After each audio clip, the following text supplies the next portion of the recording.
What if I told you all you need is you, a bar, and gravity to completely change how your entire body functions?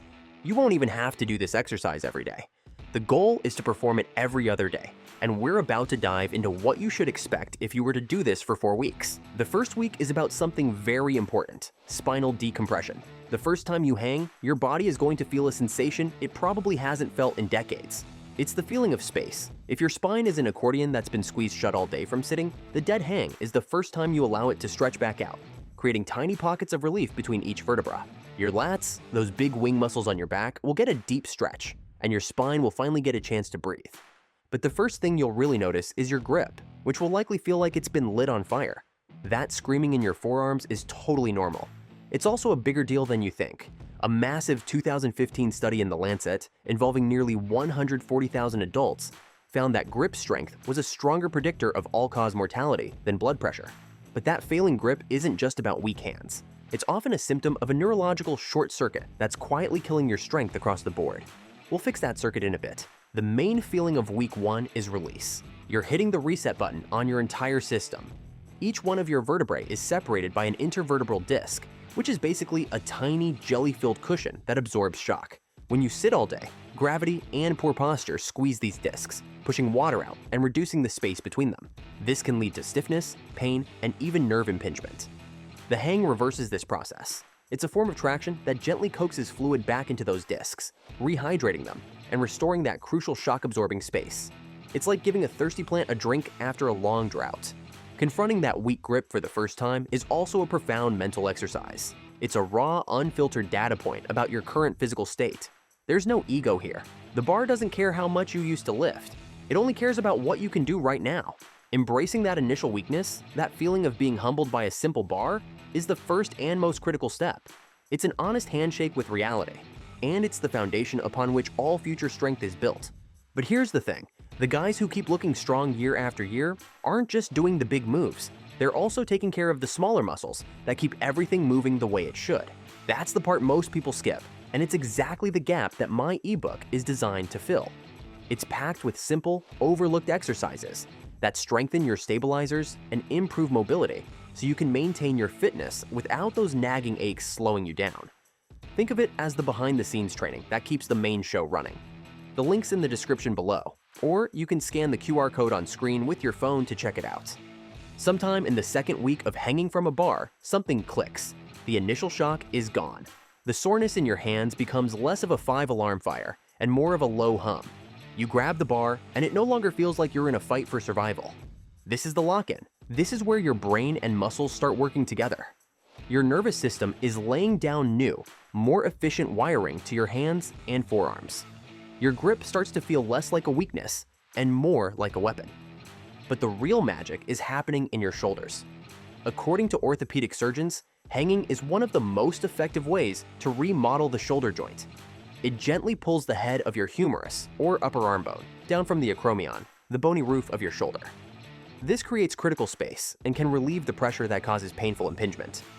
It's like clearing out a crowded room to give your rotator cuff the personal space it's been begging for. By the end of week 2, you'll feel more connected.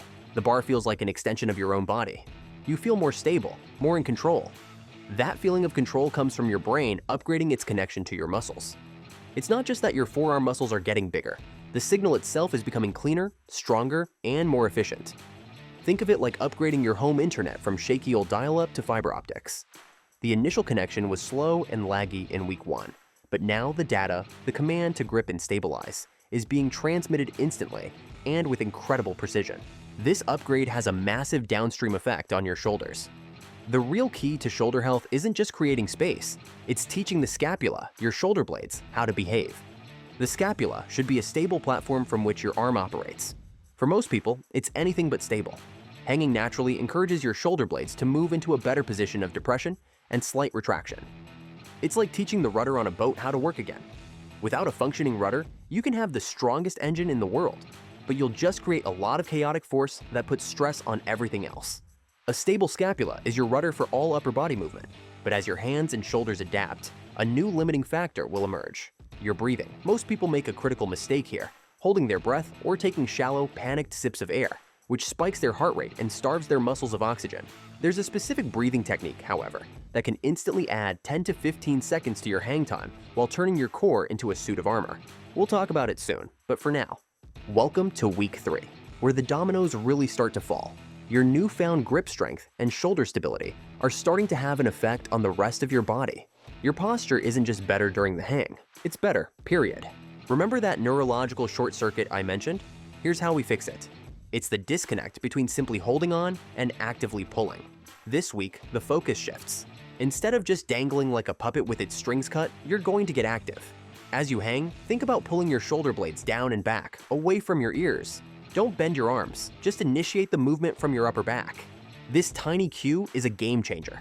It's like flipping a switch that connects your hands directly to your lats.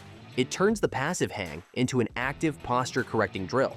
You're teaching those big, powerful back muscles to engage, and they, in turn, start pulling your shoulders back into their rightful place, even when you're just standing around. So why is that little downward pull so powerful? It's because you're finally engaging your latissimus dorsi, the largest muscle of the upper body. Your lats are like a massive, built-in corset for your torso, running from your armpits all the way down to your pelvis. When they're strong and active, they act as powerful spinal stabilizers and postural enforcers. For years, they've been asleep at the wheel. That simple cue, shoulders down and back, is their wake-up call. It forces them to contract isometrically, creating a support system that pulls your thoracic spine into a healthier, more upright position. This is the direct antidote to that forward head, rounded shoulder posture we see everywhere. You have to be mindful of a common mistake here, though. As you get tired, your body will try to cheat by shrugging your shoulders up towards your ears, engaging your upper traps. This is the exact opposite of what we want.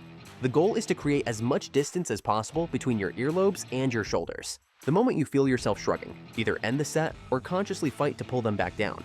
That is the battle that rewires your posture. And really quick, if you want to be a part of my newsletter where I send out free fitness tips and strategies every week, you can join by using the link in the description below. By the time you hit week 4, the dead hang is no longer a challenge. It has become a fundamental part of your physical vocabulary. You've transformed it from a simple stretch into a vertical plank. The weights that once felt impossible for 15 seconds are now manageable for 45 seconds or more. But more importantly, you feel different. You feel solid. This is your new normal. Now, you can start to master full body tension. As you hang with your shoulder blades pulled down, brace your core like you're about to take a punch. Squeeze your glutes. This final step connects your upper and lower body into one solid, unshakable pillar. It turns the hang into a stability masterclass that transfers to every other lift you do and every heavy object you have to pick up in your daily life.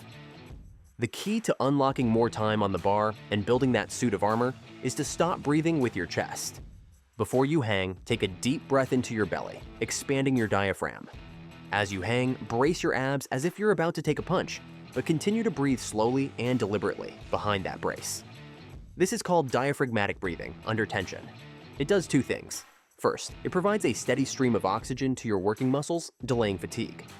Second, it creates intra-abdominal pressure that turns your entire midsection into a solid, unshakable pillar, protecting your spine and creating the ultimate foundation for strength. And I get it, for some of us, hanging with our full body weight sounds like a recipe for a quick trip to the floor. If that's you, there's zero shame in that. Just let your toes rest lightly on the ground or on a box beneath you. This way, you're still getting the benefits without supporting your entire body weight right out of the gate. Also remember, that ebook guide I mentioned earlier is the blueprint for future-proofing your body. The link is in the description below when you're ready. Your future self will thank you,